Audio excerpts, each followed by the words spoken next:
so much of life comes down to control. Understanding what we cannot control while simultaneously capitalizing and making the most of the things that we can. A constant awareness that's critical to our evolution.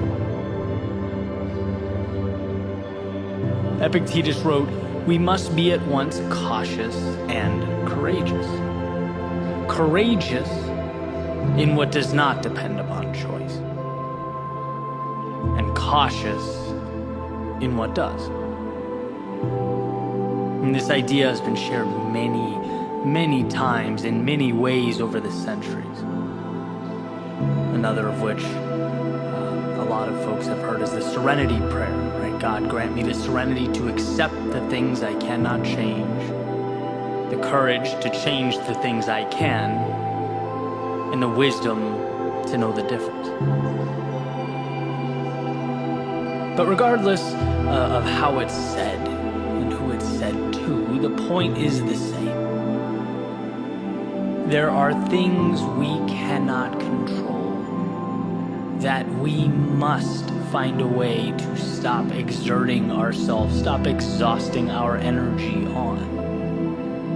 They are, as the saying goes, what they are. These obstacles are immovable. And rather than continue to push and push and push with all our strength and energy, our time is best suited learning to effectively navigate them. And then there exist those things that are in our control. I believe it was The Power of Now by Eckhart Tolle. He said, and I'm paraphrasing, if something cannot be changed, stop thinking about it, right? The future represents anxiety. It's worrying about things that haven't happened yet. The past is essentially depression. It's worrying about things that already happened. We can't do anything about the past or the future. All we have is now. And if it can be changed, then act now in bringing about a desired result. Take that first step. Create some semblance of momentum, no matter how small. But to worry about what is behind you or in front of you is actually insanity. I remember loving the simplicity and pointedness of that message. Accept it, eliminate it, or adjust yourself to it. Sometimes it helps when I think about things in metaphors, and I tend to do it often. This morning I was drinking coconut water, right, of all things, and I was thinking, man, it'd be nice, you know those little pieces of coconut that float around in there? I was like, it'd be great if they were not in there, right? So I had this idea, just grab a strainer, pour it through the strainer into the glass. I'm leaning over the counter, watching the pieces of coconut collect in the strainer, and I'm just thinking, sort of zoning out, like, imagine if those were my problems, just being separated out of my life just like that, how nice it would be. Captured in a little net and then, discarded, thrown away. But, it didn't take me long to realize a couple things. One, such an idea would never happen. Life will always have some obstacle to place before us. That's what life does.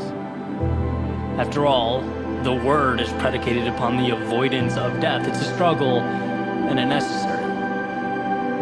Which leads me to the realization number 2. We want hardship, purpose and meaning.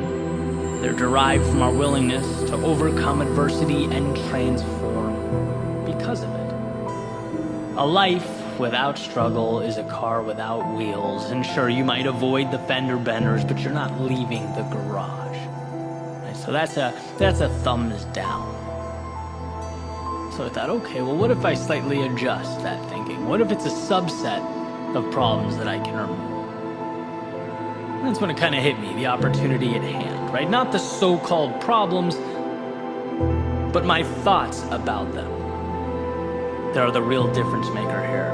the negative storytelling that can be removed, pushed through the strainer. Again, not novel or groundbreaking. Like I said a few minutes ago, this idea has been around for thousands of years, but sometimes things land perfectly. Right moment, right time. And I knew what I needed to do was remove the worries and concerns pertaining to the events that I could not change. Yet I exhaust my energy dancing around and around with my thoughts about them. You cannot change the future.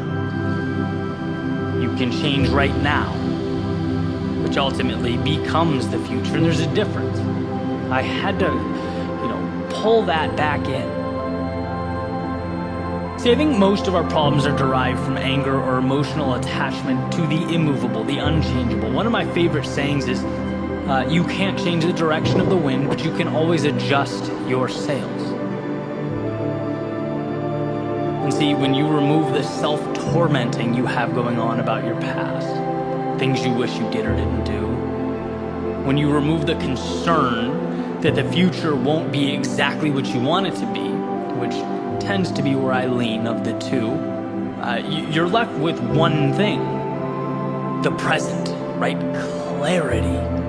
You have officially empowered yourself because the things you allocate your energy to can be changed, can be made better or adjusted. And that's really what it's all about. You can't change the fact that someone you loved or cared about let you down. But when you dwell on it, you're now giving up the present as well. You're preventing yourself from doing what is required of you now to make your life better. You can't control the fact that your company's reducing its size and your department is being eliminated.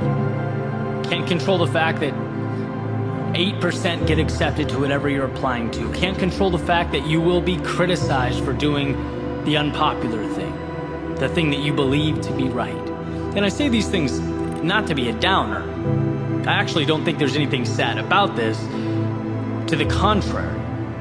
Right now that you've accepted these truths, accepted this as reality, now you can move toward what's best for you. No more dwelling on the unchangeable. No more fighting unwinnable wars. No, it's time to go put yourself in position to conquer whatever mountain is next. By straining out the things that cannot be changed, you are left only with what can. You can't change your company's personnel reduction, but you can find something else, something better out there. You can set the stage for a new journey. You can't increase the acceptance rate, but you can increase your value. Go above and beyond. Put yourself in position to succeed. And if you don't, they're lost. Continue learning, continue growing, continue moving forward. You can't stop the world's criticism, but you can learn to toughen up emotionally, learn to trust your intuition and decision making. Surround yourself with people you trust who lift you up. See, when you stop wasting time and energy on the wrong things, you get the right things. Like Greg McKeown says in Essentialism, it's not what we can acquire, but often what we cut away. Removing the things that weigh us down, that we're dragging along with us everywhere we go. They don't need to be there. I say to myself often that I have everything I need. It's there. Some of it's materialized. Some of it exists as a seed that I need to identify and water and nurture, but it's all right here. Which means the problem will never be that I'm incapable. It will never be that I'm not good enough. No, when I'm in the wrong, it's because I've forgotten to see it. I've either become consumed with the wrong things or lost faith in myself to do the right things. And knowing this has been a gift. It's been tremendous. It's helped me even during the darkest moments to reacquire what matters most. Sometimes it takes hours, sometimes days, even weeks or longer, but I get there. Eventually I arrive, and so can you. You have the ability to parse out why you feel the way you do, to categorize the thoughts in your head. Can I change it? No, okay, gone. And with all that's left begins the journey, the good stuff. The adversity and the problems that will make you who you are. And don't misunderstand me, I'm not saying it will be easy, but I'm saying it will be worth it. And that's critical to understand. Your world is there to maneuver and adjust, to reshape, but its transformation depends on a laser-like focus on that which is malleable. That's saying, do what you can where you are with what you have. It will lead you to exactly where you need to be. Even if you don't trust the road before you, trust yourself to walk down it.